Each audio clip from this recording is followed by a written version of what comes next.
Best sun screen, best moisturiser ఏంటి అసలు నువ్వేం వాడుతున్నావు అని మస్తు మంది కామెంట్ చేస్తున్నారు. ఇంకొంతమంది తెలిసిన వాళ్ళైతే ప్రత్యేకంగా కాల్ చేసి మరీ అడుగుతున్నారు. మీ అందరి డౌట్ ఈ వీడియోతోనే క్లారిఫై అయిపోద్ది. నాకు సెట్ అయినాయి, మీకు సెట్ కావచ్చు కాకపోవచ్చు. ఎందుకంటే నా స్కిన్ టైప్ వేరే, మీ స్కిన్ టైప్ వేరే. అందుకే ఫస్ట్ మనం తెలుసుకోవాల్సింది అసలు మన స్కిన్ టైప్ ఏంటి. Oily skin, dry skin, combination skin. Oily skin అంటే తెలిసిందే, కావాల్సిన జిడ్డంతా బొక్క మీదనే ఉంటది. ఆ ఆయిల్ ఎక్కువ సెక్రేట్ అవ్వడం వల్ల పింపుల్స్, యాక్ని ఇవన్నీ ఉంటది. డ్రై స్కిన్ అంటే టోటల్ డ్రై ఉంటది అనమాట. ఫేస్ అంతా ఇట్లా పేలిపోయినట్టు అవుతుంది. ఇంకా కాంబినేషన్ స్కిన్ అంటే టీ జోన్ అంటే ఫోర్ హెడ్, నోస్, చిన్న అయితే అంత ఆయిలీ ఉండి ఇక్కడ చిక్స్ వరకు అయితే డ్రై ఉంటది. సో ఇవి స్కిన్ టైప్స్. సో దీన్ని బట్టి మీదే స్కిన్ టైప్ తెలుసుకోండి. ఇకపోతే ఫస్ట్ సన్ స్క్రీన్ విషయానికి వస్తే నేనైతే ఇక్కడ సన్ రూఫ్ అని ఫస్ట్ ఏదో వాడాను. అది డాక్టర్ సజెస్ట్ చేశారు కానీ నాకు పెద్దగా నచ్చలే అనమాట. నాది అసలే ఆయిలీ స్కిన్ అంటే ఇంకా అది రాస్తే జిడ్డు అంత స్టిక్కీ అనిపించింది. సో నేను అది వదిలేసి మళ్ళీ డీకన్స్ట్రక్ట్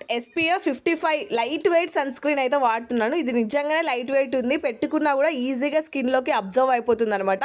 ఇదైతే ప్రెసెంట్ బడ్జెట్ లో బెస్ట్ సన్ స్క్రీన్. ఇప్పుడు మాయిశ్చరైజర్ విషయానికి వస్తే కంపల్సరీగా స్కిన్ టైప్ బట్టే మాయిశ్చరైజర్ మనం సెలెక్ట్ చేసుకోవాలి. ప్రెసెంట్ నేనైతే డాక్టర్ సజెస్ట్ చేసిన ఈ మాయిశ్చరైజర్ అయితే వాడుతున్నాను. ప్రెసెంట్ నాకు ఇదైతే బానే ఉంది. లేదు అంటే డీకన్స్ట్రక్ట్ లోనే ఆయిల్ ఫ్రీ మాయిశ్చరైజర్ అయితే ఉంది. అదైతే ఆయిల్ స్కిన్ వాళ్ళు వాడొచ్చు. మా బావది కూడా మా ఇంట్లో డ్రై స్కిన్ అనమాట. సో డ్రై స్కిన్ వాళ్ళైతే పాండ్స్ లైట్ మాయిశ్చరైజర్ అని ఉంటది. ఇక్కడ పిక్ యాడ్ చేస్తున్నాను చూడండి, అదైతే వాడండి. మా బావకైతే మంచిగా పనిచేస్తుంది. తనకి డ్రై స్కిన్ కాబట్టి అదే ఎగ్జాంపుల్ తోనే నేనైతే చెప్పేస్తున్నాను. ఇంకా పోతే కాంబినేషన్ స్కిన్ గురించి నాకు పెద్దగా ఐడియా లేదు, ఎందుకంటే నాది ఆయిల్ స్కిన్, మా బావది డ్రై స్కిన్. ఏదైనా ఎక్స్పెరిమెంట్లు మా దాంట్లో చేసుకొని మీకు చెప్తున్నాము. కాంబినేషన్ వాళ్ళు ఎవ్వరు నాకు తెలిసిన వాళ్ళు లేరు ఎక్స్పెరిమెంట్ చేయాలంటే. ఇక్కడ చూపిస్తున్నాను చూడండి, ఈ మాయిశ్చరైజర్ అయితే బెస్ట్ ఉంటదట. సో ఇది నాకు తెలిసిన నాలెడ్జ్. వీడియో చాలా లెంత్ అయిపోయింది, కాకపోతే మీకు ఒక్క వీడియోలో ఇన్ఫర్మేషన్ ఇచ్చేయాలని చెప్పేసి ఇచ్చాను. నచ్చితే లైక్ చేయండి, ఇంకా మీ ఫ్రెండ్స్ అండ్ ఫ్యామిలీకి షేర్ చేయండి. ఈ 2 minutes వీడియో ఎవరు స్కిప్ చేయకుండా చూసిలో కామెంట్ చేయండి. Bye bye.